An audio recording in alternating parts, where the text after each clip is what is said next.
Assalamualaikum Mak. Mak, kari pap kira macam mana Mak? Kira ni RM3-5 aja. Boleh campur?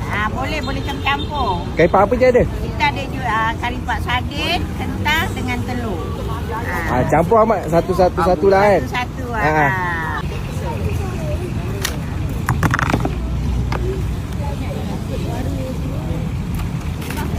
Sardin. Kita ada carbonara dengan Big Mac. Big Mac kira macam mana? Big Mac RM3 RM10. Carbonara RM6 RM10. Big Mac lah. Big Mac 3 pieces, Okey, boleh.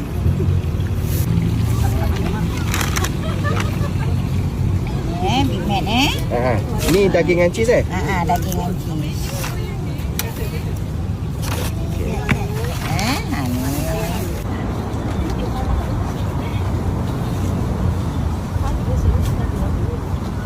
Mak sekarang umur dah berapa Mak? 67 tahun. 67 Ya. Masih kot nampak cantik bergaya Memang suka. Memang suka cantik bergaya. Suka cantik. Ni sardin. Ni kan sardin.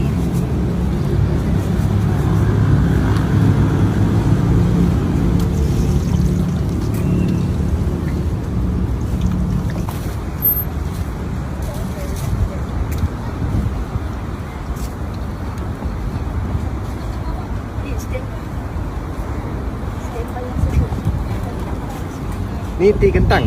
Ni kentang. Ni kentang dia. Kentang saja lah. Ya.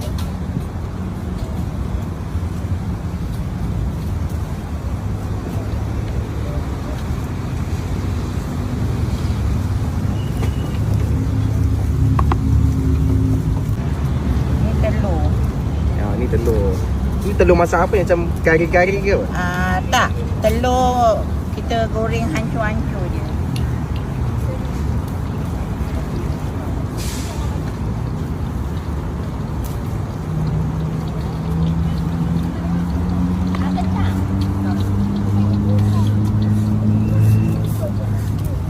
Hari Khamis sampai hari Ahad. Kami Ahad je kan? Tak tebing kan? Dapur dia Khamis sampai Ahad.